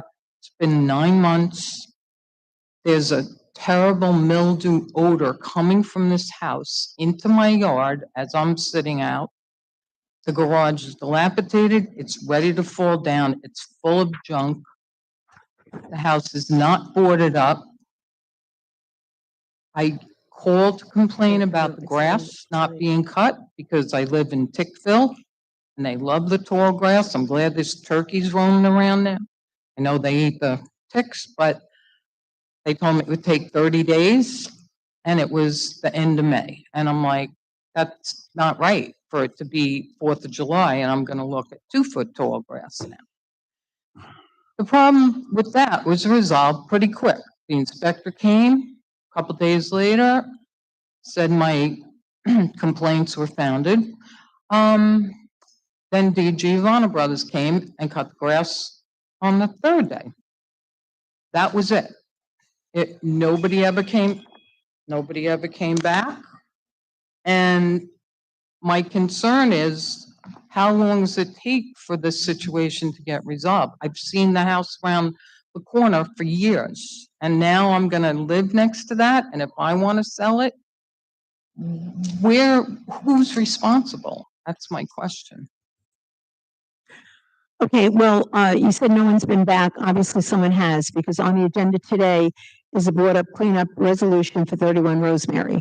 So the process is moving Well, I forward. noticed the new sign, but when is that gonna occur? Well, as soon as we can get to the agenda, I guarantee that's going to be approved, and the process will move forward. But it How is long on the am I agenda gonna today for a board up and cleanup. But obviously the house is foreclosed, so is it gonna be like 5, 6 years that I live next to this situation? Because if I'm a day late paying my taxes, I get fined. But I don't get a reduction for looking at this disaster in a nice neighborhood. It's just not fair. No, it's not fair. But again, there are laws in place that we are required to follow. And as much as we'd love to go in there and bulldoze the thing down, it's not in our purview to be able to do that. And we're doing whatever we can. And the resolution that will be passed today, that will call for the board up and cleanup, the owner will be charged and the owner will be monitored, and hopefully they'll do the right thing. And we'll keep on it. So we thank you. The owner's responsible? Well, certainly. Well, they abandoned, so they're not gonna do anything. I know that. Okay, thank you. Charles Geddes or Geddes.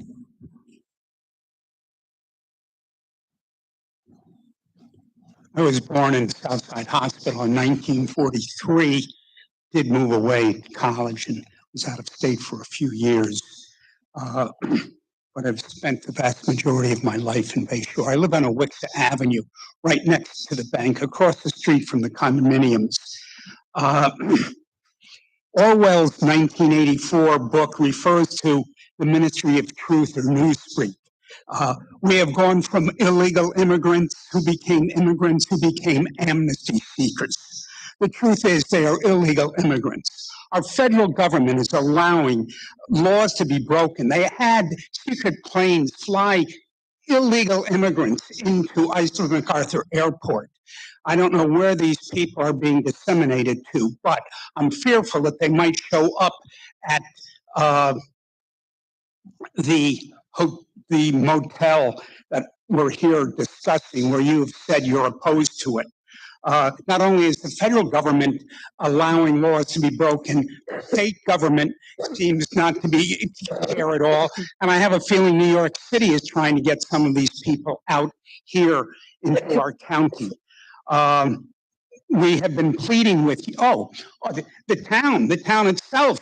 You have allowed the zoning laws to be changed when you put in that, allowed a medical building to be put in next to the bank across on Main Street, west of Awixa Avenue.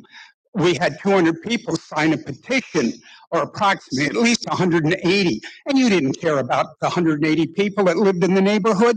And so not only is it federal, state, county, local that feels not to need to be responsive to citizens. I've heard you saying that you're going to do the, am I interrupting you? Am I I'm trying to interrupting you? take notes and listen. Keep talking. Thank you. You're welcome. Kelly Cook.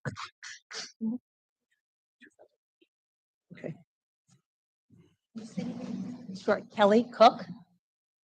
I'm part of the Connecticut Point Association, live on Awixa Avenue. Thank you very much for today's resolution and passing it.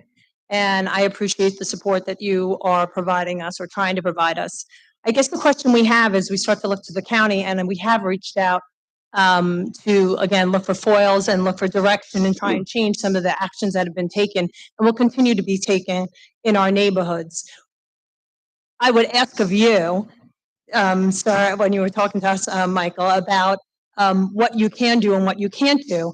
Is there some way that we can form some type of advisory board with the local community that you can perform guidance and help through the town and through the sovereignty of the town, help us fight at the county level and then at the state level?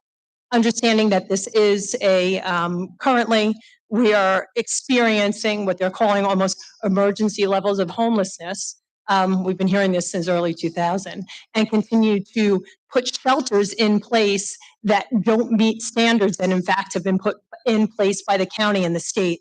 We would like some support from our town legislator and guidance in perhaps in helping you do this on looking at areas of saturation and compliance with the regulations that they do in fact have in place on oversight of these locations, as well as looking at the placement of these locations. Key that I noticed, and Irvina spoke to it a little bit, had to do with the HUD. They have the Consortium of Continued Care, and Nassau and Suffolk was third in the nation. Big concern, and specifically the town of Islip was mentioned. I believe we have done our part. I believe we are caring citizens.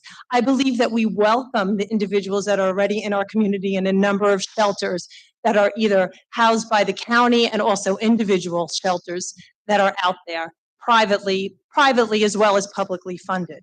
We would just like the opportunity to work alongside our town, which we do have a lot of thanks and a lot of respect for, and how we can move forward within the state and the county first, county and then state, to try and find ways to remove this issue or to be able to have review of what's being placed in our towns. Thank you for your time. Thank you.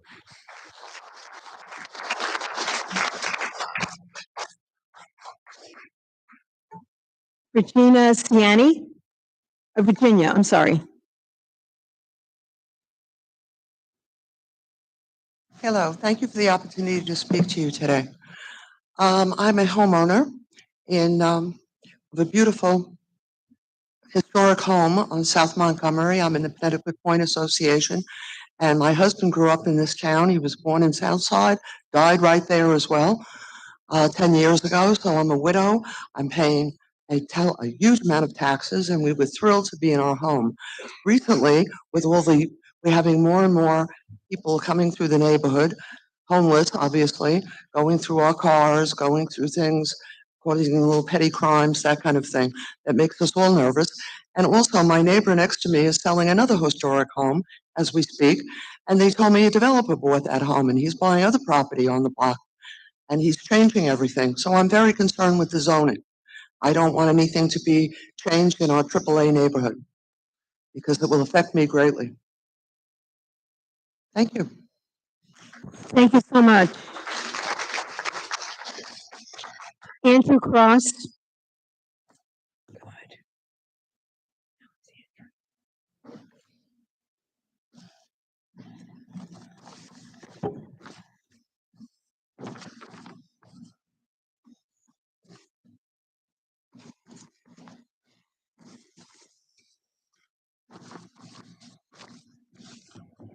And once again, I'm here about the NYS law line on my tax bill.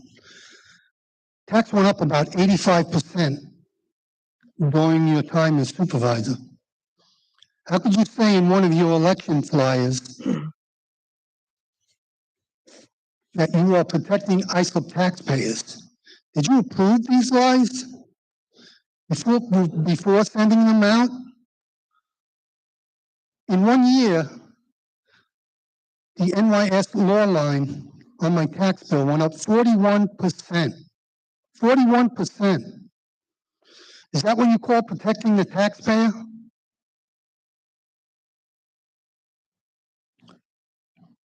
In your tenure, the highway tax went up 1 year 51%.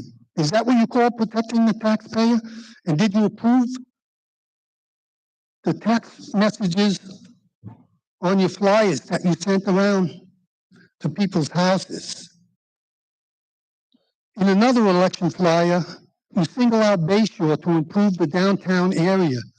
Did you improve the area by putting in parking meters, which destroyed all downtown businesses? 75% of most leaving or going bankrupt. Did you approve these lies? Since taking office, you claim to hold the line on taxes. What do you say to the town taxpayer that came to my house and said since 2013, you raised taxes 52%? Is there any one tax on my tax bill that you haven't raised so you can say these lies? 2 years ago, I was told my whole neighborhood was going to be repaved with new asphalt. It hadn't been done in 30 years. Well, across Bay Shore Road in West Islip, every 10 years, seems like clockwork, they get repaved. Last month's meeting, a woman from CI said the same thing about her neighborhood. I wonder how long they've been waiting to get repaved. And what do we have to do to serve less something, what do we have to do to serve the Central Islip, Brentwood, and Bay Shore? So taxes have gone up every year since your flyers said that they haven't gone up. Town of Islip is on an exceptional bond rating, is on the right track, and how could it not be? We're the best customer. Thank you, Mr. Cross. Everybody else had 5 minutes. Thank you, Mr. Cross.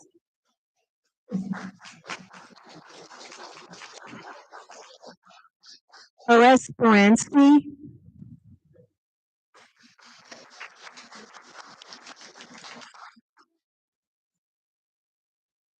Hello, thank you. Is that Forrest? Baranski. It's like Forrest without the S. Okay.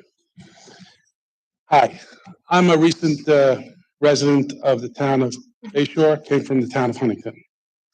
I think one of the most important things that the town can guarantee its residents is the quiet enjoyment of our property.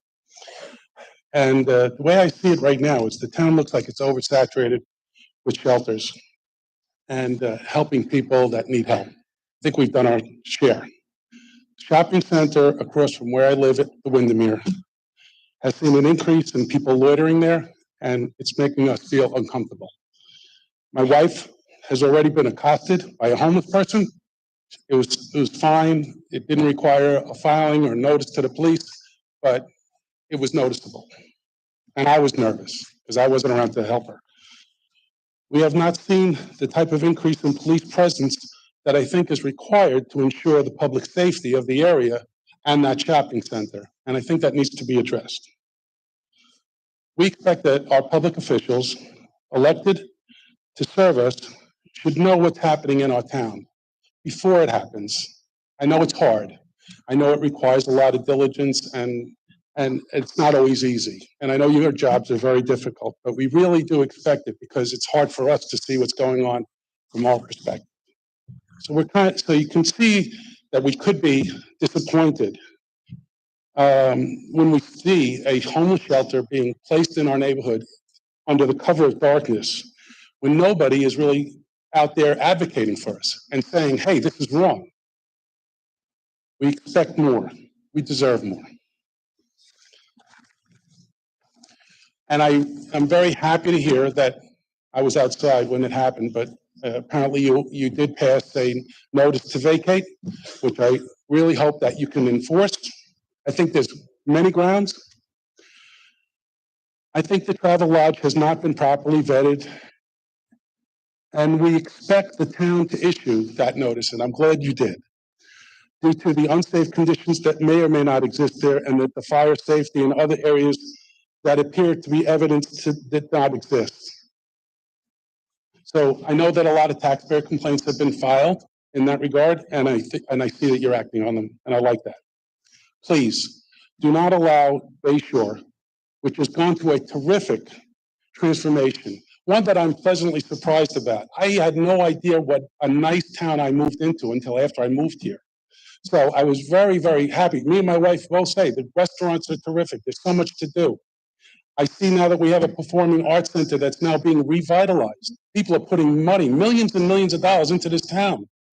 You don't want the shopping center to fall apart. You don't want the stores to go empty. Please. I know it sounds like I just want to say one more thing. Do not allow the town of Islip, and Bayshore specifically, to turn into the 6th borough of New York City. Thank you, Mr. Baranski. I just have to correct one thing that you said, and you said you were out of the room, so maybe that's why, that no one is advocating for you. That is abundantly not the case. I think with the actions taken by this town board today, unanimously, we're here for the community, and we're not going to see all of the good work that has been done the last 30 years. And I was there when Bayshore had a methadone clinic and social service and DMV in a mini center on Main Street. And that property had been off the tax rolls for years. And now it is where Shoregate is. Again, something the community advocated for. The businesses, despite what Mr. Cross said earlier, he made a statement that, anybody can come up here and say anything. And I can't always come back and say, you're not telling the truth. But when someone stands up there and says that 75% of the downtown businesses have gone bankrupt and left because of parking meters is abundantly false. You can't get a reservation half the time, certainly not on the weekends in the restaurants. It's a great, great place. And with the Bolton Center reopening, it's really going to be booming. So thank you for your positive comments, and we are advocating for you. Next speaker, Rhonda Elfike.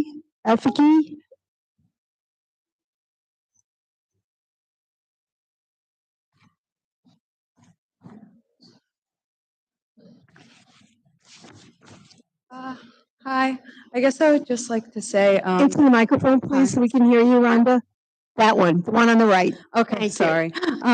I just, all my money is I purchased a property right across from the lodge, and that's all my money, everything I've worked for, and I feel like my property value is gratefully decreased.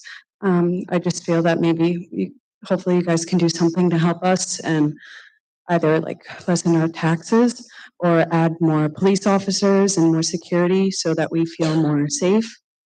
I feel like maybe if they do security around until you guys can figure out the whole situation, that would be helpful. Please. Okay, thank you so much, Rhonda. That are all the cards that we have. We have a motion to close the public portion. Motion by Councilman O'Connor, second by Councilman Guardone. All those in favor? Opposed? Public portion is closed. We will now go to the agenda.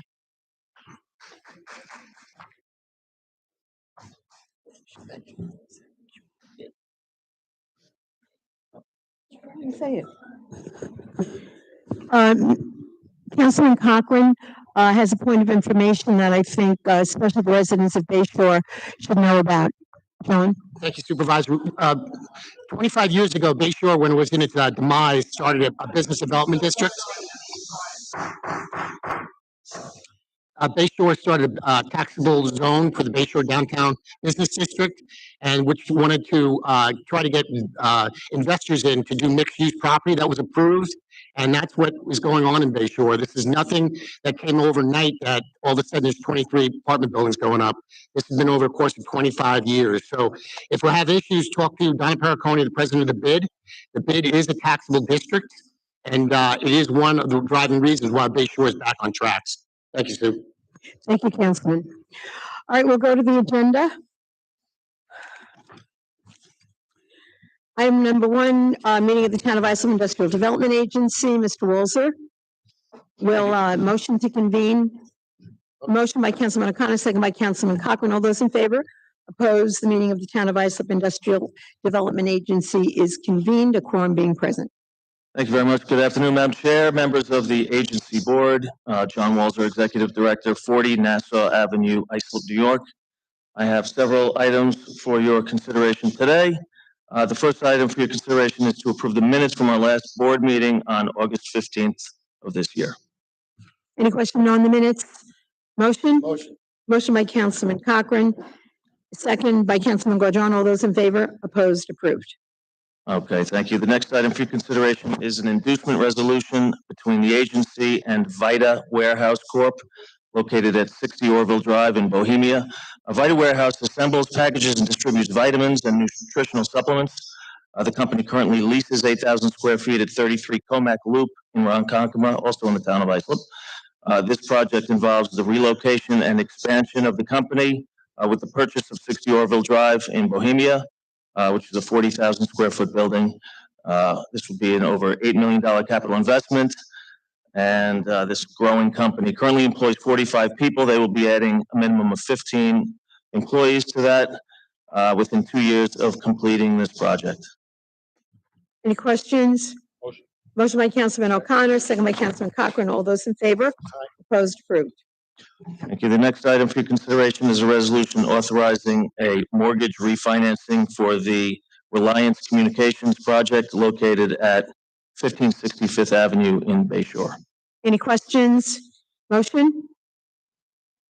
Motion by Councilman Cochran, second by Councilman Lorenzo. All those in favor? Opposed? Approved. Okay, the next item for your consideration is a resolution authorizing the agency to enter into a contract with National Development Council for a feasibility study in connection with the multifamily housing project located at 29-31 Carlton Avenue in Central Islip. Any questions? Motion by Councilman O'Connor, second by Councilman Guadron. All those in favor? Opposed? Approved. And the last item I have for your consideration is the adoption of a resolution to approve the agency's 2024 budget. Thank you. I know everyone has reviewed it with the controller. Any questions? Hearing none. Motion? Motion by Councilman Guadron, second by Councilman Cochran. All those in favor? Opposed? Approved. And I do believe that are all the items before us on the IDA. That's it. That's all I have for you. Motion to adjourn by Councilman O'Connor, second by Councilman Lorenzo. All those in favor or opposed, we stand adjourned and move to item 2, which is the meeting of the Town of Islip Economic Development Corporation. A quorum being present, I call the meeting to order. John. Okay, thank you, Madam Chair, members of the Corporation Board. I have a couple of items for your consideration today. The first is to approve the minutes from our last board meeting on August 15th of this year. Any questions on the minutes? Motion? Motion by Councilman Guadron, second by Councilman Lorenzo. All those in favor? Opposed? Approved. And the last item for your consideration is the adoption of a resolution to approve the corporation's 2024 budget. Any questions? Motion by Councilman Guadron, second by Councilman Cochran. All those in favor? Opposed? Approved. And no other business before us. I'll entertain a motion to adjourn. Motion by Councilman O'Connor, second by Councilman Cochran. All those in favor? Opposed? We stand adjourned. Thank you, John. Thank you very much. We'll move now to item 3, meeting of the Town of Islip Resource Recovery Agency. Commissioner Baloo, I hope you were here to hear the wonderful compliments about the RAP Center and how clean it was. In fact, I happened to be there on Saturday. Last count I heard was over 500 vehicles had come through the shred day, and people were really genuinely pleased for the opportunity to safely get rid of all of their important documents. Yeah, it was a very productive day over in Yeah. the, Do you know what the final count was? 529. 529. Wow, that's great. Okay, Town of Islip Resource Recovery Agency. The agency board is convened, a quorum being present. Motion to convene by Councilman O'Connor, second by Councilman Cochran. All those in favor, opposed, we are convened, and we will go to the agenda. Madam Chair, members of the agency board, Martin Ballou, 401 Main Street, Islip, New York. I'm the president of the Islip Resource Recovery Agency. I have several recommendations for you to approve. First one is the approval of the minutes from the July 18th, 2023 agency board meeting. Any question on the minutes? Motion? Motion by Councilman Lorenzo, second by Councilman Guardron. All those in favor? Opposed? Approved. Next item is a resolution authorizing the adoption of the recommended budget of the Islip Resource Recovery Agency for the fiscal year 2024. Any questions? Motion by Councilman Cochran, second by Councilman Guardron. All those in favor? Opposed? Approved. Item 4. The next item is a resolution authorizing an extension and amendment to an existing contract with Gash and Associates BC to provide professional engineering services related to groundwater, leachate, and emerging contaminants, monitoring, sampling, and reporting at the Blydenburg Road landfill, cleanfill Phase 1 and 2. Any question? Motion? Motion by Councilman Guardron, second by Councilman O'Connor. All those in favor? Opposed? Approved. And the last item for your consideration is a resolution authorizing the president to enter into a contract extension between the agency and Municipal Land Survey PC to provide professional licensed land surveying services to the agency for all Islip Resource Recovery Agency sites for calendar year 2024. Are there any questions? Motion by Councilman Cochran, second by Councilman Lorenzo. All those in favor? Opposed? Approved. And I'll entertain a motion unless a motion to adjourn by Councilman Cochran, second by Councilman Lorenzo. We stand adjourned. Thank you very much, Marty. Thank you. We'll move to item 4, authorization for the supervisor to enter into a license agreement for 2 parcels with town-owned Bay Bottom land for the purpose of shellfish cultivation. That program is absolutely robust and doing beautifully. Let's remember that each oyster filters up to 50 gallons of water a day in our Great South Bay, and we have millions of them out there. Is there a motion? Motion by Councilman Lorenzo, second by Councilman Guardon. All those in favor? Opposed? It is approved. Item 5, Town Board authorization to clean up and secure certain properties in the town of Islip. Jeff? Good afternoon, Madam Supervisor, members of the Town Board, and the Town Clerk. Jeffrey Panacci, Assistant Town Attorney, 655 Main Street, Islip, New York. I do have 6 matters on for your consideration here today. Number 1 has been withdrawn as the property is now in compliance. Number 2 has also been withdrawn as the property is now in compliance. Number 3, to board and clean up the premises located at 31 Rosemary Place in East Islip. On this vacant and unsecured property, there now exists an unlocked basement door allowing access to the interior of the dwelling, a detached garage in severe disrepair, as well as overgrown vegetation, litter, and debris, which constitutes a nuisance and presents a fire, safety, and health hazard. Notice of this hearing was provided to all known persons with the property interest in this premises. Obviously, from these photos, this property is not in compliance or anywhere near it, based on the comments we heard earlier in the photos we're looking at. So I'd like to make the motion, and hopefully we'll get this done ASAP. And second by Councilman O'Connor. All those in favor? Opposed? It is approved. Number 4 has been withdrawn as the property is now in compliance. Number 5 has also been withdrawn as the property is now in compliance. Number 6, to clean up the premises located at 126 Clark Street in Brentwood. On this property, there now exists excessive amounts of litter and debris, which constitute a nuisance and present a fire, safety, and health hazard. Notice of this hearing was provided to all known persons with a property interest in this premises. Thank you very much, Jeff. I know that this particular parcel has been the subject of many phone calls, and we've been trying to address it. So I'm happy to see that this is happening today. Motion? Do I have a second? I'll make the motion, second by Councilman Guardon. All those in favor? Opposed? It is approved. And that's all I have. Thank you. Okay, thank you very much, Jeff. We will move then to item 6, authorization for supervisor to enter into a contract with Springbrook to upgrade the town's financial accounting system. Any questions? Motion? Motion by Councilman Lorenzo, second by Councilman Cochran. All those in favor? Opposed? It is approved. Next item are the bid awards. I know we've reviewed them all. Any questions? Hearing none. Motion? Motion by Councilman Cochran, second by Councilman Lorenzo. All those in favor? Opposed? Approved. Item 8, the option year resolutions. Any questions? Motion? Motion by Councilman O'Connor, second by Councilman Lorenzo. All those in favor? Opposed? Approved. Item 10, Town Board approval of amended rates for the rental of machinery or equipment for snow and ice. Oh, I'm sorry. Thank you. Okay, the resolution number 9, appointment of Samuel Wood as Deputy Commissioner of the Kismet Beach Erosion Control District. Any questions? Motion by Councilman Cochran? Oh, I'm sorry. Do you have a motion? Motion by Councilman Lorenzo, second by Councilman O'Connor. All those in favor, opposed? We have one recusal. The motion is approved. We will now go to item 10, board approval of rates for the rental of equipment for snow and or ice removal from town roads and town parking lots for the upcoming 23-24 season. Hopefully, we won't be needing this. We'll be praying for sun and warm weather. Any questions? Motion by Councilman Cochran, second by Councilman Lorenzo. All those in favor? Opposed? It is approved. 11, next item is an authorization for supervisor to execute a professional services agreement with BFJ Planning for the comprehensive plan update. I just want to thank the commissioner,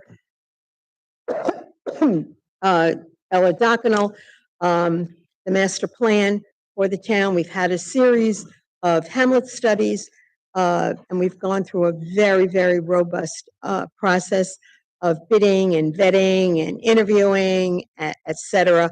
And this firm is eminently qualified. We have worked with them in the past. In fact, they did the Bayport Hamlet study and really have a reputation for engaging the community. And this is what this comprehensive plan is all about. There are so many exciting potential projects in the works, but we need to include and embrace the community and get their input and have them letting us know what their communities should look like. So we're really looking forward to this. I'll make that motion. And second by Councilman Lorenzo. All those in favor? Aye. Opposed? It is approved. We now move to 12, authorization for the supervisor to enter into an agreement for the acceptance of funds from Suffolk County for positive youth development and delinquency prevention programs. Any questions? Motion by Councilman O'Connor, second by Councilman Lorenzo. All those in favor? Opposed? Approved. Item 13 is an agreement or authorization for the supervisors to enter into an agreement to accept the New York State aid pass-through funds from Suffolk County for youth development delinquency prevention programs for the town of Islip. We have a motion by Councilman Cochran, second by Councilman Lorenzo.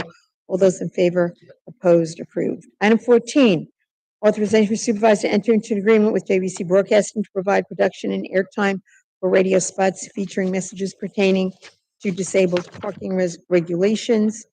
Any questions? Motion by Councilman O'Connor, second by Councilman Lorenzo. All those in favor, opposed, approved. Item 15 are the special events, parades, 5K, Kids Fun Run, and many, many other great events. Hopefully the weather will cooperate. Motion? Motion by Councilman Cochran, second by Councilman O'Connor. All those in favor? Opposed? It is approved. Item 16 is an approval to ensure that the current base proportion ratios for the homestead and non-homestead class for the 23-24 assessment year does not exceed the adjusted base proportion of the immediately preceding year by 1% in accordance with real property tax law, Article 19. Any questions? Motion? Motion by Councilman Guadron, second by Councilman Cochran. All those in favor? Opposed? Approved. Item 17, authorization for supervisor to enter into a contract extension with Benson Contracting, Inc. for contract DPD 5-20, maintain and service wells and pumps at town pools, golf courses, and town facilities. Any questions? Motion? Motion by Councilman Lorenzo, second by Councilman Cochran. All those in favor? Opposed? Approved. Item 18, approval for the use of ARPA funds to perform design and construction management services for the proposed town hall annex building to help get us into ADA compliance and address the needs more adequately for the town and its residents. Again, we're able to use ARPA funding and not have to bond this, so it's really huge. Do you have a motion? Motion by Councilman Guadron, second by Councilman Cochran. All those in favor? Opposed? And one abstention. That is approved. Item 19, authorization for supervisor to enter into a professional services agreement with L.K. McLean Associates for design and construction management services for the town of Islip, Town Hall Annex Building.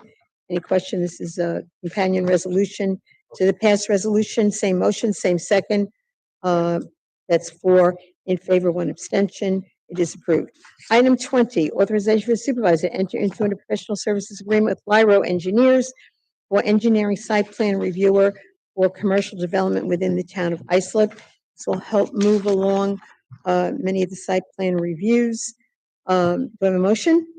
Motion by Councilman O'Connor, second by Councilman Lorenzo. All those in favor?